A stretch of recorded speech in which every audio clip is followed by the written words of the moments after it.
83 کی حدیث پاک ہے، حضرت کعب رضی اللہ تعالی عنہ آپ اس حدیث پاک کے راوی ہیں۔ آپ فرماتے ہیں کہ ہم نے دیکھا کہ محبوب کریم علیہ السلام منبر شریف پر جو ہے وہ جلوہ کر ہوئے، اور پہلے زینہ پر سرکار نے جب قدم مبارک رکھا تو سرکار نے آمین فرمایا، پھر دوسرے پر جب سرکار نے قدم مبارک رکھا تو آپ نے پھر آمین فرمایا، اور جب تیسرا زینہ آیا سرکار نے پھر قدم مبارک رکھا تو محبوب کریم علیہ السلام نے پھر آمین فرمایا۔ تو حضرت کعب رضی اللہ تعالیٰ عنہ آپ بیان کرتے ہیں کہ ہم نے عرض کی یا رسول اللہ علیہ السلام، آج خلاف معمول آپ نے ہر زینے پہ قدم رکھتے ہوئے ساتھ آمین فرمایا ہے، جبکہ پہلے ایسا کبھی آپ نے نہیں فرمایا۔ وحی کا نزول تھا یا کوئی اور بات تھی؟ تو صحابہ کرام نے مسئلہ پوچھا، ہمارے لیے حل ہو گیا۔ تو حضور علیہ السلام نے فرمایا کہ جب میں نے پہلے زینے پہ قدم رکھا تو جبریل میرے پاس آئے اور اللہ تعالیٰ کا سلام مجھے سنایا، اور سلام کے بعد حضرت جبریل عرض کرتے ہیں یا رسول اللہ علیہ السلام، آپ کی امت میں سے وہ بندہ بدبخت ہے کہ جس کے پاس آپ کا ذکر ہو اور آپ کی ذات پہ وہ درود پاک نہ پڑے۔ تو سرکار علیہ السلام فرماتے ہیں میں نے اس پر آمین فرمایا۔ تو پھر جبریل امین نے عرض کی یا رسول اللہ علیہ السلام، وہ بندہ بدبخت ہے کہ جو اپنی زندگی میں اپنے والدین کو بڑھاپے کی عمر میں پالے اور ان کی خدمت کر کے جنت حاصل نہ کر سکے، فرمایا اس کے لیے بھی بدبختی ہے، وہ بھی بدبخت ہے کہ ماں باپ زندگی میں اس کو بڑھاپے میں مل گئے اور وہ خدمت نہیں کر سکا۔ تو سرکار علیہ السلام فرماتے ہیں میں نے اس پر آمین فرمایا، اور پھر فرمایا جب تیسرے زینے پر میں نے قدم رکھا تو جبریل نے مجھے کہا کہ عرض کیا کہ اللہ تعالیٰ فرماتا ہے کہ اے محبوب، آپ کی امت میں سے وہ بندہ بدبخت ہے کہ جو اپنی زندگی میں رمضان شریف کی برکتیں پالے، لیکن رمضان شریف کے جیسے مبارک مہینے میں بھی وہ عبادت کر کے اپنے لیے جنت کو حاصل نہ کر سکے، جنت کا حقدار نہ بن سکے، تو فرمایا وہ بدبخت ہے۔ تو سرکار علیہ السلام فرماتے ہیں میں نے اس پر بھی آمین کہا۔ تو اب یہ تین چیزیں ہیں کہ جب بھی حضور کا ذکر ہو سرکار کی ذات پہ درود پاک پڑھا جائے، نہیں تو بندے کے لیے بدبختی ہے۔ اور دوسرا کہ ماں باپ کی خدمت جو ہے یہ سعادت مندی ہے، اور فرمایا کہ جو نہیں خدمت کرتا، ماں باپ بڑھاپے میں ہے تو وہ خدمت نہیں کر رہا، تو فرمایا اس بندے کے لیے پھر بدبختی ہے۔ اور تیسری چیز فرمایا کہ رمضان شریف کو بندہ زندگی میں حاصل کر لے، رمضان شریف کی برکتیں آ جائیں، یعنی رمضان شریف کا مہینہ آ جائے، تو پھر بھی وہ اپنے لیے ایسے اعمال نہ کر سکے کہ جن سے جنت اس پر واجب ہوتی ہے، تو فرمایا پھر اس بندے کے لیے بدبختی ہے۔ تو مطلب کہ سعادت مندی اس کے لیے ہے کہ جو رمضان شریف کا ادب بھی کرتا ہے اور نیک اعمال بھی کرتا ہے اور اپنے آپ کو جنت کا حقدار بنا لیتا ہے۔ تو یہ تینوں چیزیں جو ہیں وہ بڑی ضروری ہیں۔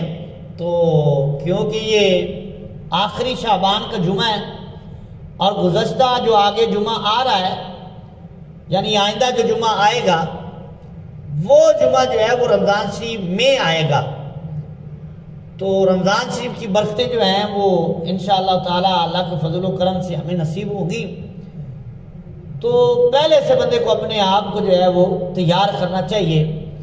تو حصول برکت کے لیے ایک مرتبہ محبوب کریم علیہ السلام کی بارگاہ میں درود و سلام کا دیا کر لیجیے۔ الصلاۃ والسلام علیک یا سیدی یا رسول اللہ،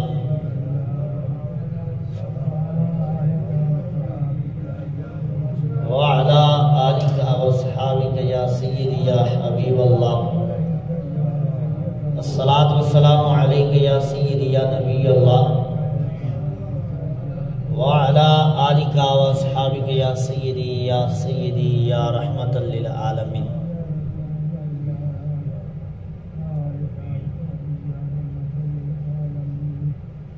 واجب الاحترام محتشم سامعین، بزرگوں اور دوستو، اللہ تبارک و تعالی کا کروڑا احسان ہے کہ اللہ تعالیٰ نے ہمیں اپنے محبوب کی امت میں سے پیدا فرمایا ہے، اور پھر حضور علیہ الصلوۃ والسلام کی امت میں سے پیدا فرما کر اللہ تعالیٰ نے ہمیں وہ عقیدہ عطا فرمایا ہے کہ جو صاف ستھرا ہے، نبیوں کو بھی ادب کرتا ہے، ولیوں کو بھی ادب کرتا ہے۔ ہمارے اندر بے ادبی نہیں پائی جاتی الحمدللہ۔ اور پھر اس بات پر بھی اللہ تعالیٰ کا کروڑا احسان ہے کہ اللہ تعالیٰ نے ہمیں رمضان کی برکتیں عطا فرمائی ہیں، اور رمضان شریف کا مہینہ جو ہے وہ اللہ تعالیٰ نے ہم جیسے گناہ گاروں کی بخشش کے لیے جو ہے وہ ہمیں عطا فرمایا ہے۔ اور قرآن پاک میں اللہ تبارک و تعالیٰ نے ارشاد فرمایا فَمَنْ شَاهِدَ مِنْكُمُ الشَّهْرَ فَلْيَصُمْهُ، فرمایا کہ تم میں سے جس کے پاس رمضان شریف کا مہینہ آئے فَلْيَصُمْهُ، اسے چاہیے کہ وہ روزہ رکھے۔ تو یہ اللہ تعالیٰ کا حکم ہے، قرآن پاک میں موجود ہے کہ رمضان شریف میں جو ہے وہ روزہ رکھنا ضروری ہے، فرض ہے، اور اسلام کا ایک رکن ہے روزہ رکھنا۔ تو مومنین پر، مسلمانوں پر، حضور علیہ الصلوۃ والسلام کے غلاموں پر رمضان شریف کے روزے جو ہیں وہ فرض کیے گئے ہیں۔ اور دوسری جگہ اللہ تبارک و تعالیٰ نے ارشاد فرمایا یا ایھا الذین آمنوا، اے ایمان والو۔ تو یہاں خطاب جو ہے وہ ایمان والوں سے ہے، کیونکہ حکم بھی ایمان والوں کو ہے۔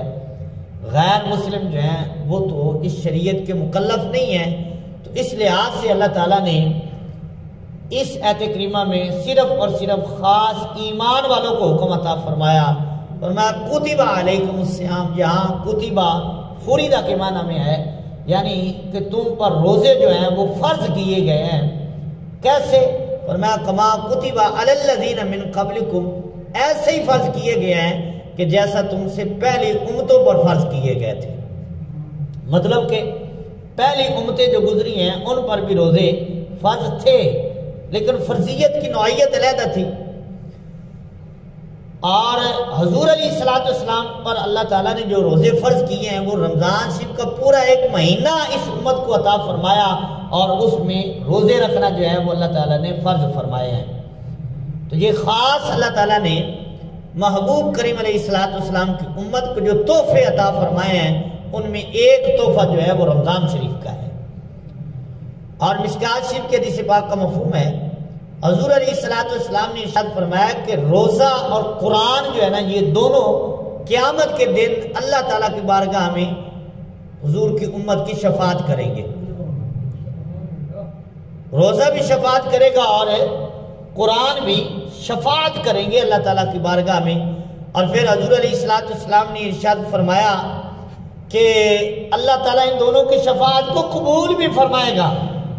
یہ نہیں ہے کہ شفاعت کریں گے تو مانی نہیں جائے گی، اللہ تعالیٰ قرآن کی شفاعت بھی قبول کرے گا اور روزے کی بھی شفاعت قبول کرے گا، اور یہ شفاعت کریں گے، ان کی شفاعت مانی جائے گی۔ اور اللہ تبارک و تعالیٰ نے قرآن پاک میں ارشاد فرمایا کلوا واشربوا ہنیئا بما اسلفتم فی الایام الخالیہ، فرمایا کھاؤ پیو، ہنیئا خوشی خوشی، مبارک ہے تمہارے لیے، خوش آمدید ہے۔ تو فرمایا کس وجہ سے؟ فرمایا بما اسلفتم فی الایام الخالیہ، صلہ ان دنوں کا جو تم نے اللہ کی رضا کے لیے روزہ رکھ کے گزارے۔ تو یہ مومنین کی شان ہے کہ اللہ تبارک و تعالیٰ ان کو روزے کی برکت دنیا میں بھی عطا فرماتا ہے، اور قیامت کے دن خاص انعام جو ہے وہ اللہ تعالیٰ کی طرف سے روزہ داروں کے لیے جو ہے وہ رکھا جائے گا۔ اور پھر یہ نزہۃ المجالس کی روایت ہے کہ قیامت کے دن رمضان شریف کے مہینے کو سجا کر اللہ تعالیٰ کی بارگاہ میں لایا جائے گا، اور رمضان شریف کا مہینہ اللہ تعالیٰ کی بارگاہ میں سجدہ کرے گا اور اللہ تعالیٰ فرمائے گا مانگ کیا مانگتا ہے؟ تو رمضان شریف عرض کرے گا مولا ان لوگوں کو عزت عطا فرما جنہوں نے میری عزت کی ہے، جنہوں نے میرا احترام کیا ہے، ان کو عزت عطا فرما۔ تو یہ رمضان شریف اللہ تعالیٰ کی بارگاہ میں جو احترام کرنے والے مومنین ہیں ان کے لیے سفارش کرے گا کہ مولا جس طرح انہوں نے میری عزت کی ہے آج تو ان کو اسی طرح عزت عطا فرما۔ اور نزہۃ المجالس میں یا اس کے ساتھ علامہ صفوری رحمۃ اللہ علیہ نے ایک بڑی پیاری روایت لکھی ہے کہ ایک مجوسی ایک شہر میں رہتا تھا، غالباً بغداد شریف کا نام ہے یا کسی اور شہر کا نام ہے، مجوسی کا ذکر ہے، وہ شہر میں رہتا تھا، لیکن جب رمضان شریف کا مہینہ آتا تو وہ مومنین کا احترام کرتے ہوئے جو ہے وہ کبھی کسی کے سامنے بیٹھ کر اس نے کھانا نہیں کھایا تھا، کوئی شے کھاتا پیتا نہیں تھا۔ تو ایک دن بازار میں اس کا بچہ جو ہے لڑکا اس کا وہ بازار میں کھڑے ہو کر رمضان شریف کے مہینے میں کھانے لگا، تو باپ نے اس کو تھپڑ مار دیا جو بازار مجوسی تھا، اس نے تھپڑ مارا اور کہا کہ تجھے شرم نہیں آتی، رمضان شریف کا مہینہ ہے اور تو بازار میں کھڑے ہو کر کھا رہا ہے۔ تو وہ بچہ آگے سے کہنے لگا ابا کھاتا تو بھی ہے، تو کون سے روزے رکھتا ہے اس مہینے میں؟ تو اس نے کہا بیٹا کھاتا میں بھی ہوں، لیکن میں مسلمانوں کا ادب کرتے ہوئے بازار میں نہیں کھاتا، اپنے گھر میں بیٹھ کر کھایا کرتا ہوں، ادب کرتا ہوں۔ اچھا اب کچھ عرصہ گزرا، اس کا وصال ہو گیا، وہ فوت ہو گیا۔ تو فوت ہونے کے بعد کسی کے خواب میں وہ آیا، خواب دیکھا کسی نے، اور اس خواب دیکھنے والے نے اس سے سوال کیا ما فعل اللہ بکا، کیا بنا تیرے ساتھ، کیا معاملہ ہوا مرنے کے بعد؟ تو اس نے کہا کہ اللہ تعالیٰ نے مجھے معاف فرما دیا اور مرنے سے پہلے اللہ تعالیٰ نے مجھے کلمہ پڑھنے کی سعادت عطا فرما دی ہے۔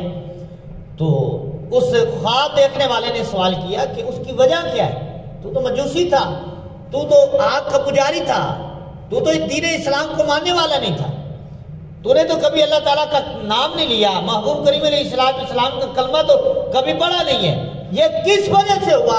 تو وہ مجوسی کہنے لگا وہ اس لیے ہوا کہ ایک دن کھڑے ہو کر بازار میں نے رمضان شریف کا ادب کیا تھا، اس رمضان شریف کا ادب کرنے کی وجہ سے اللہ تعالیٰ نے مجھے کلمہ بھی عطا فرما دیا ہے، جنت بھی عطا فرما دی ہے۔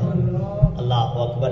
تو ایک مجوسی اگر رمضان شریف کا ادب کرے تو اللہ تعالیٰ اسے کلمہ بھی نصیب کر دیتا ہے اور رمضان شریف کی برکت سے اللہ تعالیٰ جنت بھی عطا فرما دیتا ہے، تو پھر مومن کو کتنا ادب کرنا چاہیے، مومن کو کتنی زیادہ عزت کرنی چاہیے رمضان شریف کی۔ روزہ رکھے، اگر بیماری کے باعث بلا وجہ شرعی عذر نہیں، کسی شرعی عذر کی وجہ سے روزہ نہیں رکھ سکتا تو روزہ داروں کا احترام تو کرے نا، احترام تو ضروری ہے نا۔ یہ تو نہیں کہ اب روزہ نہیں رکھا اور وہ کہتے ہیں کہ ایک چوری اور اوپر سے سینہ زوری، ایک روزہ نہیں رکھا پھر روزہ داروں کا احترام بھی کوئی نہیں ہے، تو یہ غلط کام ہے۔ رمضان شریف کا ادب کرنا چاہیے اور پھر جنہوں نے روزہ رکھا ہے ان کا بھی ادب کرنا چاہیے، کیونکہ وہ اللہ تعالیٰ کی عبادت میں ہے۔ روزہ دار سارا دن اللہ تعالیٰ کی عبادت میں ہوتا ہے۔ وہ روایات میں آگے آپ کی گزار کروں گا، لیکن عرض کرنے کا مقصد یہ ہے کہ ہمیں رمضان شریف کا جو ہے وہ ادب کرنا چاہیے۔ سب سے پہلی تو بات ہے کہ روزہ فرض ہے، بلا وجہ چھوڑے گا شرعی عذر کے تو گناہ گار ہوگا، اور حدیث پاک میں آتا ہے کہ جس نے رمضان شریف کا ایک روزہ چھوڑ دیا وہ ساری زندگی روزے رکھتا رہے، وہ اس کی برکت اس کو نصیب نہیں ہو سکتی جو اس نے ایک روزہ بلا وجہ چھوڑا ہے، تو وہ اس کی برکت پھر ساری زندگی نہیں حاصل کر سکے گا کہ جو روزے کی برکت ہے۔ روزے دار کو جو اللہ تعالیٰ برکات عطا فرماتا ہے وہ کسی کو اور کو نصیب نہیں ہوتی، اور بالخصوص پھر جو رمضان شریف کے روزے رکھتا ہے، اور یہ فرض روزہ ہے لیکن جو رکھے گا اللہ تعالیٰ اس کو اجر و ثواب عطا فرمائے گا۔ اور روایت میں آتا ہے کہ اعمال کی علیحدہ علیحدہ نوعیت ہے، کچھ اعمال ایسے ہیں کہ اس کا ایک گنا نیکی ہے، یعنی وہ عمل کرے گا تو ایک اجر ملے گا، کچھ اعمال ایسے ہیں 10 گنا ملے گا، کچھ اعمال ایسے ہیں 70 گنا ملے گا۔ تو محدثین نے اور بالخصوص شعب الایمان میں اس کی تفریق انہوں نے کی ہے، کہتے ہیں کہ 2 عمل ایسے ہیں کہ ان کے کرنے سے بندے پر جنت واجب ہو جاتی ہے۔ پہلا عمل جو ہے وہ اللہ تعالیٰ کی عبادت ہے کہ اللہ تعالیٰ کی عبادت کرے، اس پر جنت واجب ہے، اور دوسرا عمل یہ کہ اللہ تعالیٰ کا شریک نہ ٹھہرائے کسی کو، شرک نہ کرے مطلب ہے۔ تو فرمایا یہ دو عمل ایسے ہیں کہ ان کے کرنے کی وجہ سے بندے پر جنت واجب ہو جاتی ہے، اور پھر فرمایا کہ دو اعمال ایسے ہیں کہ جن کے کرنے کی وجہ سے جہنم واجب ہو جاتا ہے۔ فرمایا وہ یہ ہے کہ ایک یہ کہ جس نے اللہ تعالیٰ کا شریک ٹھہرایا اور اللہ تعالیٰ کی پھر عبادت بھی نہیں کی، تو فرمایا ایسا کرنے والے کے لیے جہنم دوزخ جو ہے وہ واجب ہو جاتی ہے۔ پھر آگے جو ایک عمل انہوں نے کہا کہ ایسا ہے کہ اس کی نیکی جو ہے اس کے مثل ہے، یعنی اس کا اجر ہے، اس کا بدلہ اس کی مثل ہے۔ فرمایا وہ ہے گناہ، اگر کسی نے گناہ کیا ہے تو اس کا بدلہ اس کو ایک گناہ ملے گا، دو گناہ اس کو نہیں ملیں گے۔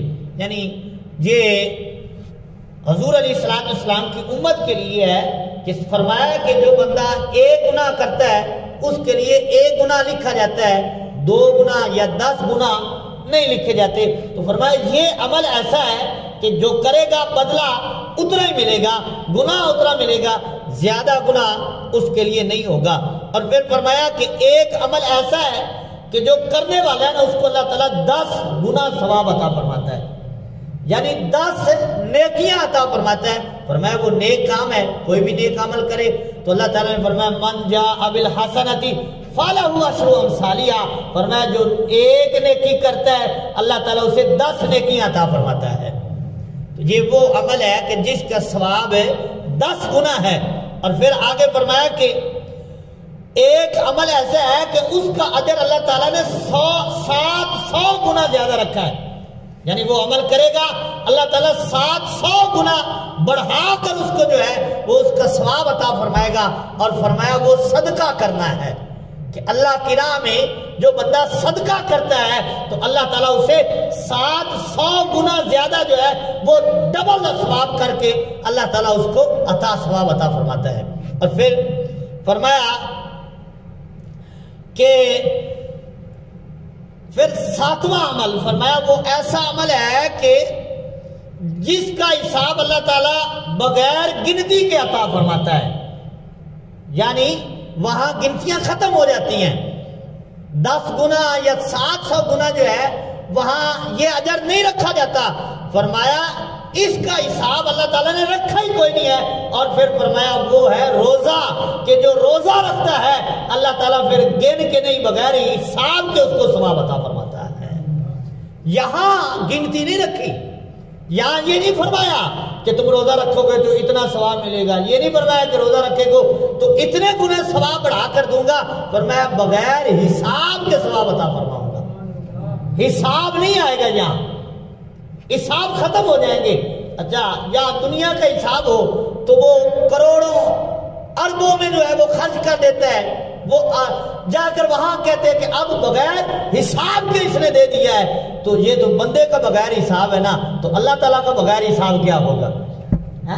اور پھر حدیث پاک میں آتا ہے اور کئی حدیث کی کتابوں میں یہ حدیث موجود ہے، اللہ تعالیٰ نے فرمایا، حدیث قدسی ہے، حدیث قدسی ہوتی ہے کہ جو اللہ تعالیٰ کا فرمان ہو لیکن قرآن میں نہ ہو، سرکار کے فرمان ہو، سرکار کی زبان اقدس سے وہ کلمات نکلے ہو لیکن وہ قول وہ فرمان اللہ تعالیٰ کو ہو۔ حدیث قدسی اس کو کہتے ہیں کہ یہ حدیث قدسی ہے کہ اللہ تعالیٰ نے ارشاد فرمایا کہ الصوم لی وانا اجزی بہ او کما قال، فرمایا کہ اللہ تعالیٰ نے کہ روزہ میرے لیے رکھا جاتا ہے اور اس کی جزا میں خود عطا کرتا ہوں۔ اللہ اکبر، اس کی جزا میں خود عطا کرتا ہوں۔ اچھا یہ باتیں تو ساری اللہ تعالیٰ کے لیے، بندہ نماز بھی اللہ تعالیٰ کے لیے پڑھتا ہے، زکوٰۃ بھی اللہ تعالیٰ کے لیے دیتا ہے، اللہ کی رضا کے لیے دیتا ہے، جتنے اعمال ہم نیک کرتے ہیں، خدمت خلق کرتے ہیں، کسی کا بھلا کرتے ہیں تو وہ اللہ تعالیٰ کی رضا کے لیے کرتے ہیں، لیکن ان کو اللہ تعالیٰ نے یہ نہیں فرمایا کہ نماز میرے لیے ہے یا زکوٰۃ میرے لیے ہے یا صدقہ میرے لیے ہے یا دیگر اعمال میرے لیے، فرمایا وہ نہیں میرے لیے روزہ ہے، میرے لیے روزہ ہے۔ اچھا اب یہ کیا وجہ ہے کہ اللہ تعالیٰ فرماتا ہے روزہ میرے لیے؟ تو محدثین نے اس کی وضاحت فرمائی ہے، وہ کہتے وہ اس لیے ہے کہ روزہ دار جو عبادت کر رہا ہے، روزہ دار نے روزہ رکھا ہوا ہے، عبادت میں ہے، لیکن اب وہ نہیں بتاتا کسی کو، تو کسی کو نہیں پتا کہ یہ روزے سے ہے یا نہیں ہے، اب اگر کوئی نماز پڑھ رہا ہے تو کوئی تو اس کو دیکھے گا یہ نماز پڑھ رہا ہے، زکوٰۃ دے رہا ہے تو اس کو تو پتا ہے کہ کس کو دے رہا ہے، اس کو تو پتا لگے گا نا کہ فلاں بندے نے دیا، صدقہ دے رہا ہے تو وہ بھی کوئی نہ کوئی دیکھ لیتا ہے۔ لیکن روزہ ایک ایسی عبادت ہے، اس نے روزہ رکھا ہے نہیں بتاتا تو کسی کو پتا نہیں کہ روزہ رکھا ہے یا نہیں رکھا، اس میں ریاکاری نہیں ہے۔ اس لیے فرمایا الصوم لی، یہ روزہ میرے لیے ہے، اور فرمایا اس کی جزا میں خود عطا کرتا ہوں، اللہ اکبر، خود عطا کرتا ہوں۔ اور بعد محدثین نے تو اس کو کہا ہے کہ وہ اجزا، مجھول اس کو پڑھا ہے کہ اس کی جزا میں خود دوں، روزہ میرے لیے اور اس کی جزا بھی میں خود دوں۔ حضرت محمود غزنوی رحمت اللہ تعالی علیہ آپ تشریف لے کر جا رہے تھے، اور آپ کا جو خلیفہ حضرت ایاز تھے وہ بڑے آپ کے پسندیدہ اور محبوب خلیفہ تھے، اور لوگ ان پہ حسد کرتے تھے، ان پہ حسد کرتے تھے کہ یہ ہر وقت بادشاہ کے قریب رہتا ہے، بادشاہ ان کی باتیں کرتا ہے، بادشاہ ان کو اپنے پاس بٹھاتا ہے۔ اس کی کوئی خاص وجہ تو نہیں ہے کہ ہم بھی تو وزیر ہیں، ہمیں اتنی قربت نصیب نہیں ہے، اس کو بڑی قربت دیتے ہیں، اس کو بڑا اپنے قریب قریب کر کے بادشاہ بٹھاتا ہے، تو اس میں کیا وجہ ہے؟ تو ایک دن محمود غزنوی جو تشریف لے کر جا رہے تھے تو آپ کے پاس ہیرے تھے، تو آپ نے وہ ہیرے نا تالاب میں ڈال دیے، اور وزیروں کو کہا کہ جو بھی یہاں سے ہیرے اٹھا کر لائے گا میں انعام دوں گا اس کو۔ بادشاہ نے کہا کہ جو بندہ یہاں سے ہیرے پانی سے نکال کر لائے گا یا جو ہیرا اٹھا لے اس کا، تو ہر ایک وزیر جو ہے اس نے چھلانگ لگا دی دریا اس تالاب میں ہیروں کی تلاش میں، لیکن ایاز نے چھلانگ نہیں لگائی، وہ بادشاہ کے پاس ہی کھڑا ہے۔ تو اب جب سارے وزیر نکلے انہوں نے حضرت ایاز سے کہا، اور بادشاہ حضرت محمود غزنوی رحمت اللہ علیہ انہوں نے پوچھا کہ آپ نے چھلانگ نہیں لگائی، باقی سارے جو ہیں وہ چھلانگ لگا کے ہیرو کی تلاش میں لگ گئے ہیں۔ تو حضرت ایاز نے فرمایا حضور جس کو ہیرو والا مل جائے اس کو ہیرو کو کیا کرنا ہے؟ جب مجھے ہیرو والا مل گیا ہے تو مجھے ہیرو کو کیا حاجت ہے، میں کیا ہیرو کو کروں گا؟ یعنی کہ وہ بتا رہے تھے کہ مجھے جب آپ کا قرب مل گیا ہے تو یہ ہیرے آپ سے قیمتی نہیں ہیں۔ تو اسی طرح روزے کی مثال سمجھے، اللہ تعالیٰ فرماتا ہے روزہ میرے لیے رکھا جاتا ہے اور روزے کی جزا میں خود ہوں، اللہ اکبر۔ تو جس کو اللہ تعالیٰ کا قرب نصیب ہو جائے اس کو اور کیا چاہیے؟ تو یہ روزے کی برکات ہے، جو روزہ رکھتا ہے اللہ تعالیٰ کا اس کو قرب نصیب ہوتا ہے، وہ اس لیے کہ روزے میں ریاکاری نہیں ہے۔ روزہ ایک ایسی عبادت ہے، بندے نے صبح سے روزہ رکھا شام تک، اس نے نہ کچھ کھائی نہ پی نہ غلط چیز کی، تو اب یہ عبادت میں سارا دن اس نے گزارا ہے، وہ فرضی نمازوں کے علاوہ کچھ بھی نہ پڑھے، سویا رہے، لیکن پھر بھی عبادت ہے، ہر سانس اس کا عبادت میں گزر رہا ہے، سارا دن عبادت میں گزرا ہے، تو اس میں ریاکاری نہیں ہے۔ اس لیے فرمایا کہ روزہ جو رکھتا ہے وہ میرے لیے رکھتا ہے اور اس کی جزا بھی میں خود عطا فرماتا ہوں۔ حضرات گرامی، محبوب کریم علیہ السلام کا فرمان عالی شان سماعت کیجئے۔ محبوب کریم علیہ السلام نے ایک دن اپنے غلاموں سے ارشاد فرمایا سومو تصحوا، روزہ رکھو صحت مند ہو جاؤ، اللہ اکبر۔ اب یہ دیکھیں، سائنسدان، فلسفہ، ڈاکٹر، حکیم، طبیب اگر کہیں کہ یار تو روزہ نہ رکھ کمزور ہو جائے گا، تو اس کی بات مانی جائے گی یا محبوب کریم علیہ السلام کی مانی جائے گی؟ اللہ اکبر۔ سرکار فرماتے ہیں، کیا فرماتے ہیں؟ روزہ رکھو صحت مند ہو جاؤ، اللہ اکبر۔ یہ سرکار کا فرمان عالی شان ہے۔ تو جو روزہ رکھتا ہے نا وہ کئی بیماریوں سے پاک ہو جاتا ہے، یہ تجربہ شدہ بات ہے۔ اور جو صحیح حکیم ہے نا، تجربہ کار، جس نے سیکھی ہے حکمت کسی اچھے استاد سے، تو اس کے پاس اگر کوئی معدے کا مریض آئے نا تو اس کو مشورہ دیتا ہے کہ روزہ رکھا کر، روزہ رکھا کر۔ کیوں؟ کہ روزہ رکھنے سے بندے کا معدہ صاف ہو جاتا ہے، خالی ہو جاتا ہے۔ جب معدہ خالی ہو جاتا ہے اس کو ریسٹ مل جاتی ہے، جب ریسٹ ملتی ہے تو وہ اپنی روٹین پر آ جاتا ہے۔ جب معدہ ٹھیک ہو جاتا ہے تو ساری بیماریاں ہی ٹھیک ہو جاتی ہیں، جو کہ حدیث پاک کا مفہوم ہے۔ الجامع صغیر میں علامہ سیوطی رحمۃ اللہ علیہ اس کو نقل کرتے ہیں کہ حضور علیہ السلام نے فرمایا ہر ایک بیماری کی جڑ جو ہے وہ معدہ ہے۔ اگر معدہ ٹھیک ہے تو بندہ ٹھیک ہے، اگر معدہ بگڑ جائے گا پھر بندے کو بیماریاں لگ جائیں گی۔ اور یہ حکیموں طبیبوں کا تجربہ ہے کہ جو بندہ روزہ رکھتا ہے اس کا معدہ ٹھیک رہتا ہے۔ اب بندہ صبح اٹھا، اس نے کھانا کھایا، دوپہر کو پھر کھایا اور اس کے درمیان میں بھی کوئی شے مل گئی وہ بھی کھا لی، اور عصر کے وقت پھر کوئی شے کھا لی، شام کو پھر کھا لیا، سارا دن تو معدہ جو ہے وہ کام میں لگا رہتا ہے، اس کو ریسٹ ملتی نہیں، وہ ٹھیک کیسے ہو؟ جب ہم نے معدے کو ریسٹ دینی نہیں، معدہ اپنی روٹین پر نہیں آئے گا تو ایک مشینری چل چل کے پھر خراب تو ہو ہی جاتی ہے نا۔ انسان کے اندر ایک مشینری سسٹم ہے، تو وہ جب لگاتار چلے گا پھر خراب ہونے کا تو خدشہ ہے نا۔ تو اس لیے حضور علیہ السلام نے فرمایا روزہ رکھو اور صحت مند ہو جاؤ۔ اللہ اکبر، تو تجربہ کر کے دیکھ لیں، یہ سرکار کا فرمان ہے، روزہ رکھ کے دیکھ لیں، اللہ تعالیٰ صحت عطا فرما دے گا۔ یہ سرکار علیہ السلام کا فرمان ہمارے سامنے ہے، ہم حکیموں طبیبوں کو بعد میں مانیں گے، پہلے اپنے محبوب کا فرمان اپنے سامنے رکھیں۔ سرکار علیہ السلام فرماتے روزہ رکھو اور صحت مند ہو جاؤ، بلکہ مورخین نے اس بات کو لکھا ہے کہ ایک بادشاہ سرکار کا کلمہ پڑھ کے مسلمان ہو گیا، اور اس نے اپنا خاص حکیم، پہلے جو بادشاہ ہوتے تھے ان کے ساتھ ہمیشہ حکیم بھی ہوتے تھے اور شاعر بھی ہوتے تھے، شاعر حکیم وہ اپنے ساتھ رکھتے تھے ہر وقت، سفر میں بھی حضر میں بھی۔ تو بادشاہ نے اپنا خاص حکیم جو ہے وہ حضور کی بارگاہ میں بھیجا اور حکم یہ جاری کیا کہ سرکار کا جو غلام بیمار ہو جائے نا اس کی دوائی کرنی ہے اور اس کا علاج کرنا ہے، کوئی بیمار نہ ہو، میں نے اس لیے تیری ڈیوٹی لگا دی ہے۔ وہ حکیم آیا، کافی عرصہ رہنے کے بعد وہ ایک دن حضور سے کہتے حضور مجھے رخصت دیجئے، میں واپس جانا چاہتا ہوں۔ سرکار نے فرمایا تو واپس تو چلا جائے، لیکن بتا تو صحیح آیا کیوں تھا؟ تو اس نے کہا حضور میں نا آیا اس لیے تھا کہ میرے بادشاہ نے مجھے بھیجا تھا کہ جاؤ حضور کے غلاموں کا علاج کرو، جو بیمار ہو اس کی دوائی کرنا، وہ صحت مند کر کے آنا۔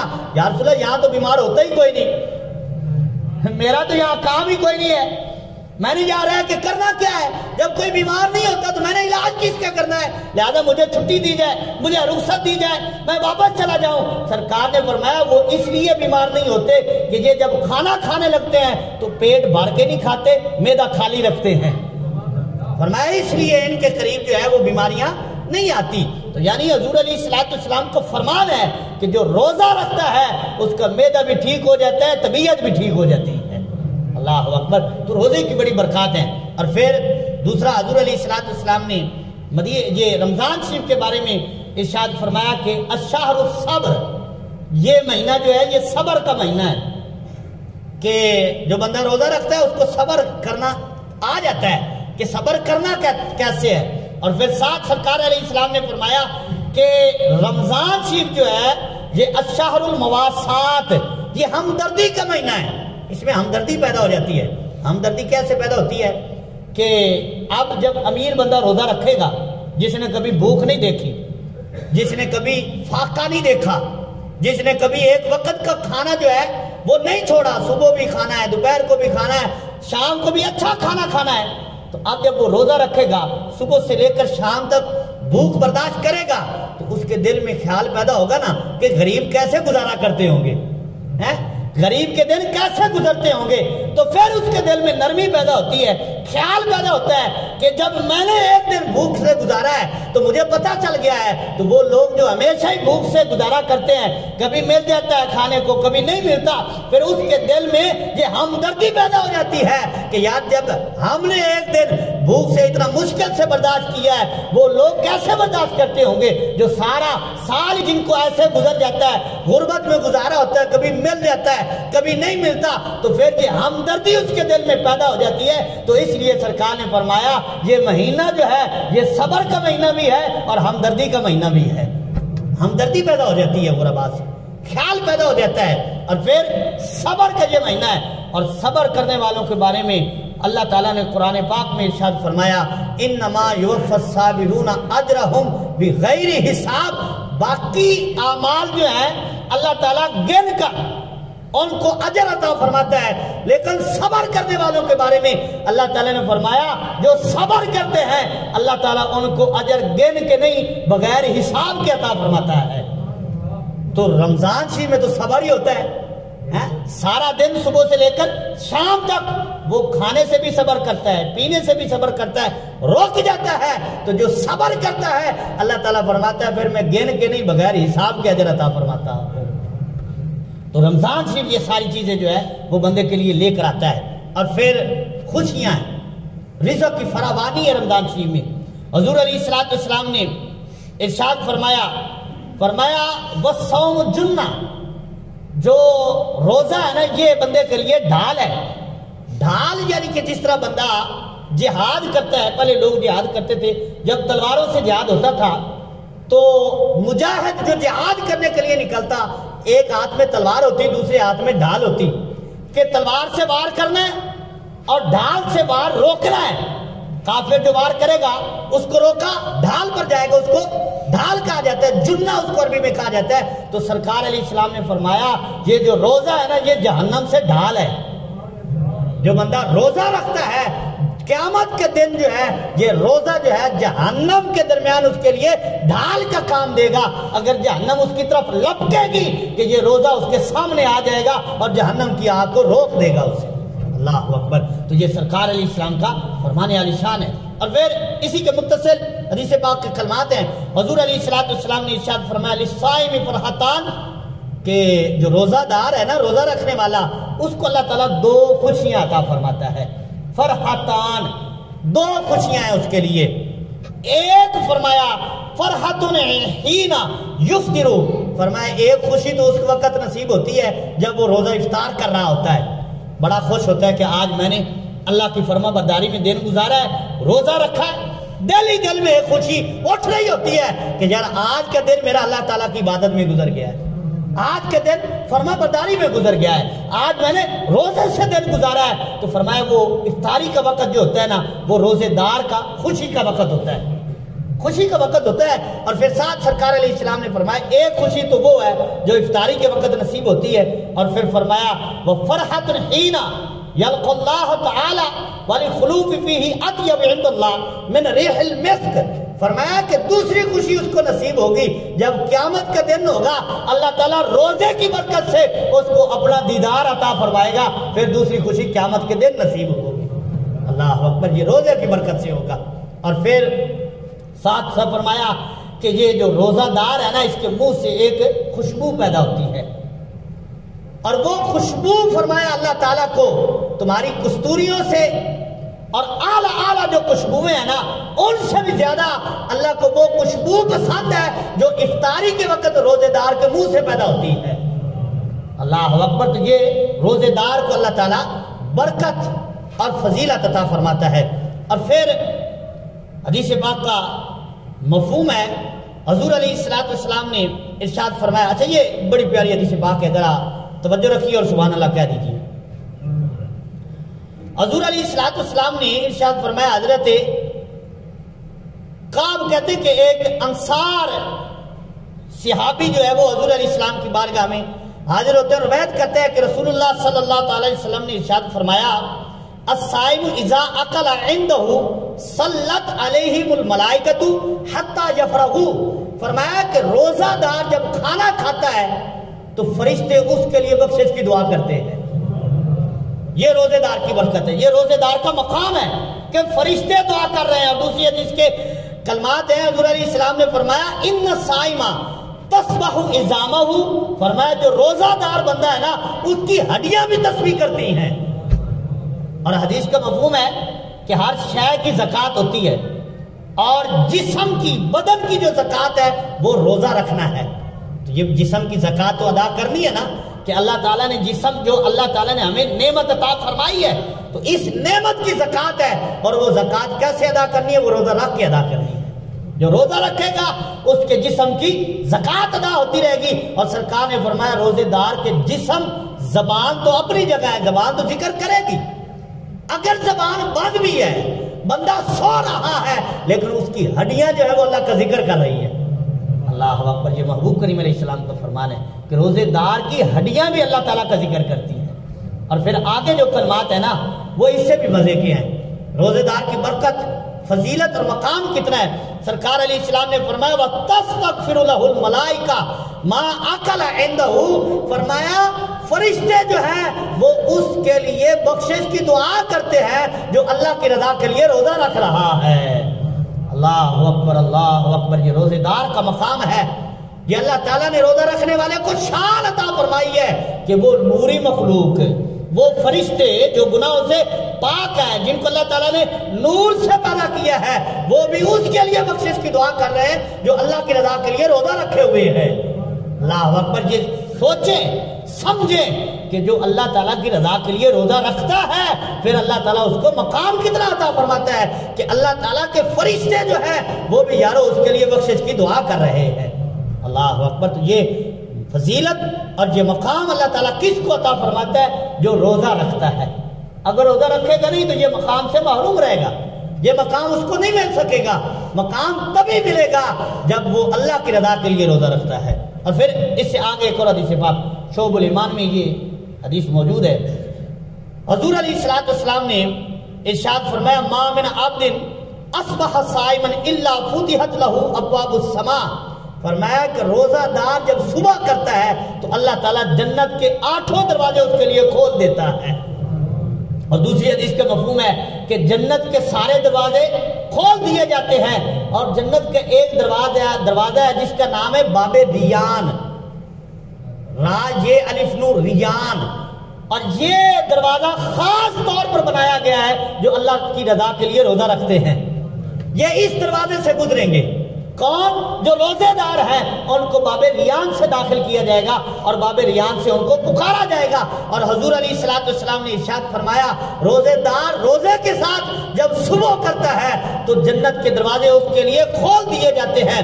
وَاسْتَغْفِرُوا لَهُ أَهْلُ السَّمَاءِ الدنیا الہ ان یواری بالحجاب۔ آسمان دنیا میں جتنے بھی فرشتے ہیں وہ اس کے لیے بخشش کی دعا کرتے رہتے ہیں۔ کب تک کرتے ہیں؟ جب تک کہ روزہ افطار نہیں کر لیتا۔ اللہ اکبر! اللہ اکبر! یہ مقام ہے روزے دار کے لیے، فرشتے دعا کر رہے ہیں شام تک۔ اور پھر فرمایا فَإِن صَلَّى رَكْعَةً اور رکعتین، 1-2 رکعتیں پڑھ لے تو فرمایا اضاءت لہ السماوات نورا۔ فرمایا ان 2 رکعتوں کی برکت سے 7 آسمان جو ہے وہ اس کے لیے نور سے بھر جاتے ہیں۔ یہ کون؟ جو روزے دار نفلی رکعت جو ہے نماز ادا کر رہا ہے۔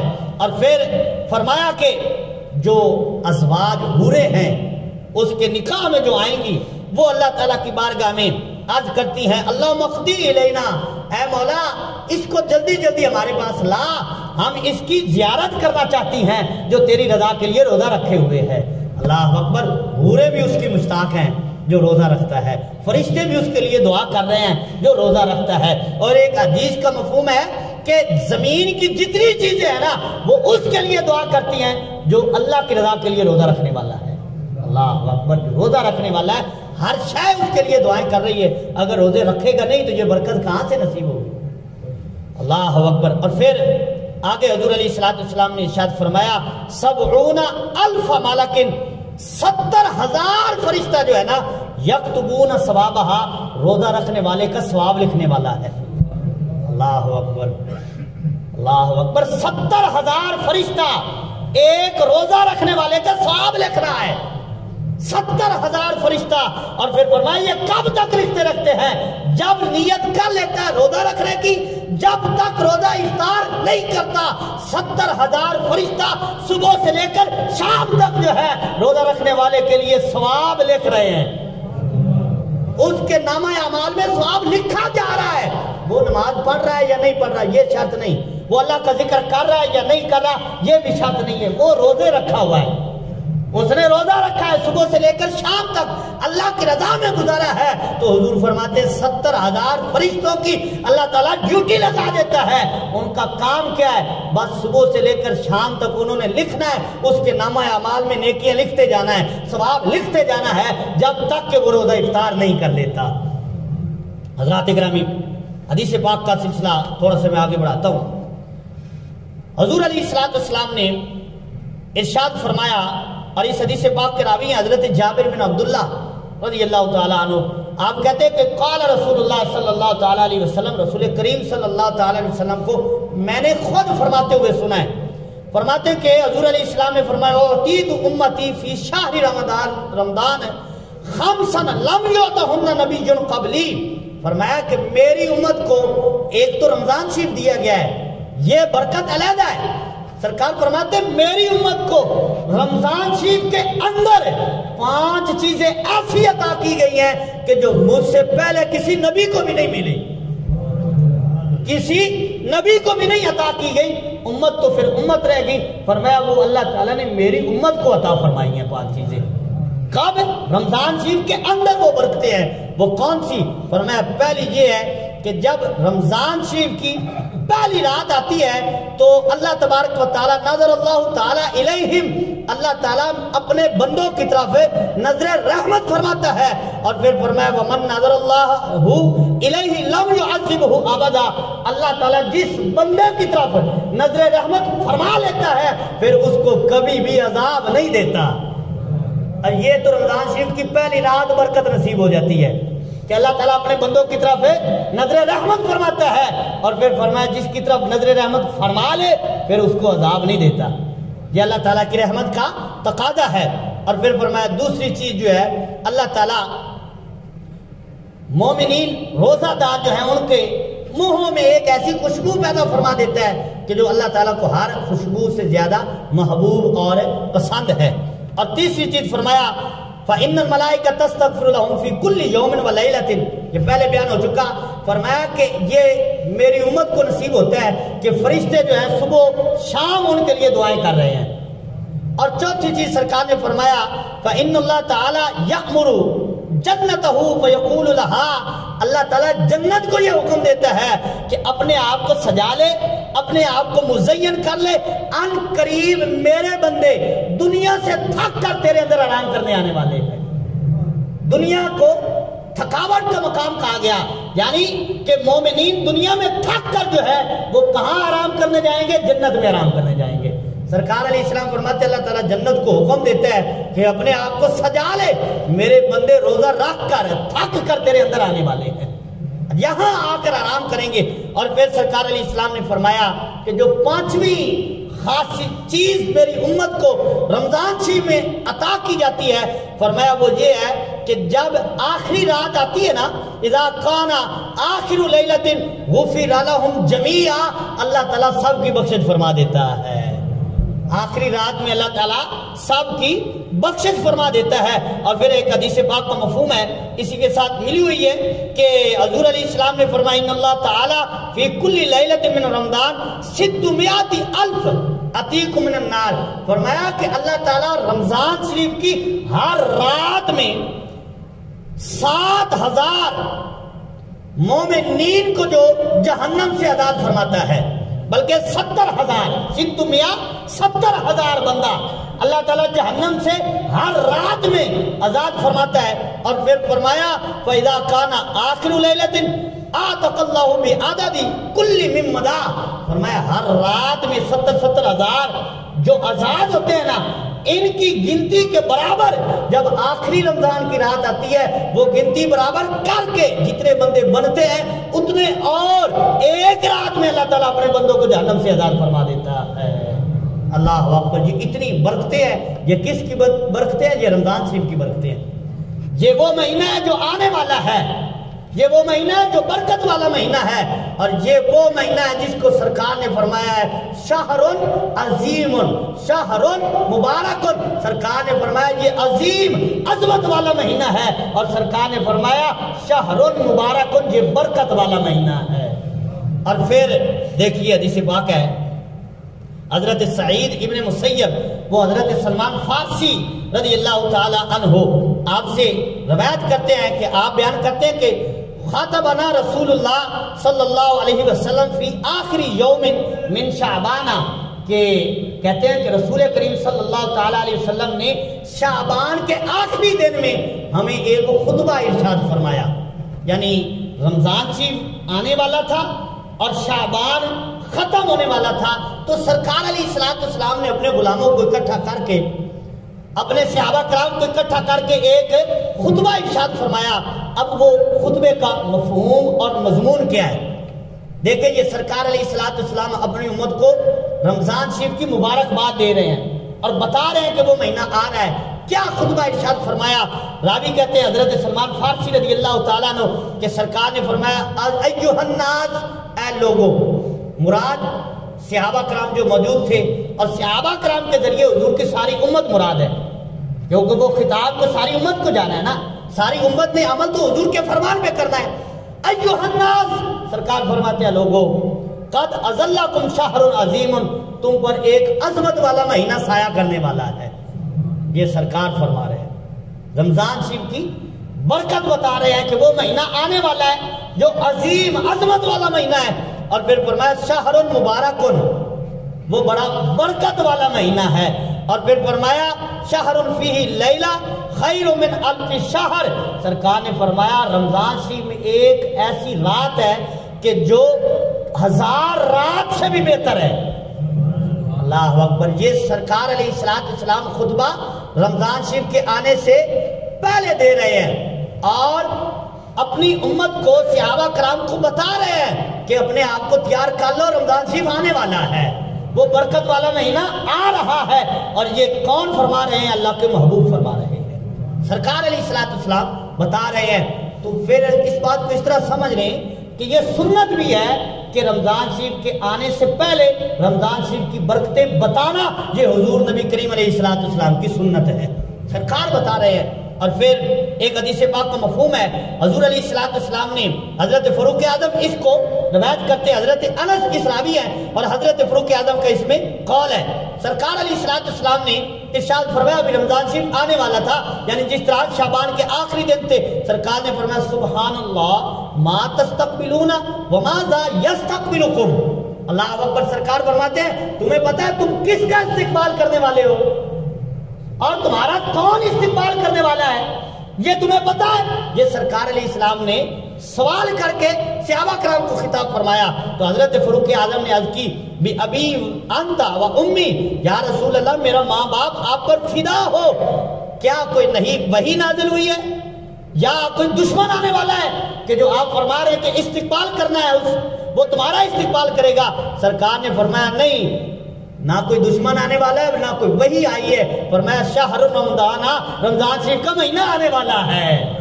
اللہ اکبر، اللہ اکبر۔ یہ سرکار علیہ السلام فرما رہے ہیں صحابہ کرام سے خطاب کر کے، فرمایا اور کوئی شے نہیں آنے والی جو تم سمجھ رہے ہو، مہینہ رمضان کا آنے والا جو برکت والا مہینہ ہے، تمہارے لیے برکتیں لے کر آئے گا۔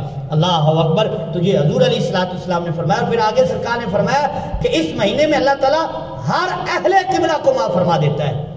اب صحابہ کرام نے عرض کی، حضرت فاروق اعظم نے عرض کی یا رسول اللہ اہل قبلہ سے مراد کیا ہے؟ کیا اہل قبلہ میں منافقین بھی شامل ہیں؟ کیونکہ منافقین اس وقت مسجد میں آتے تھے، صحابہ کرام کے ساتھ نماز پڑھتے تھے۔ تو اب فاروق اعظم نے پوچھا یا رسول اللہ کیا منافق بھی اہل قبلہ میں شامل ہوں گے؟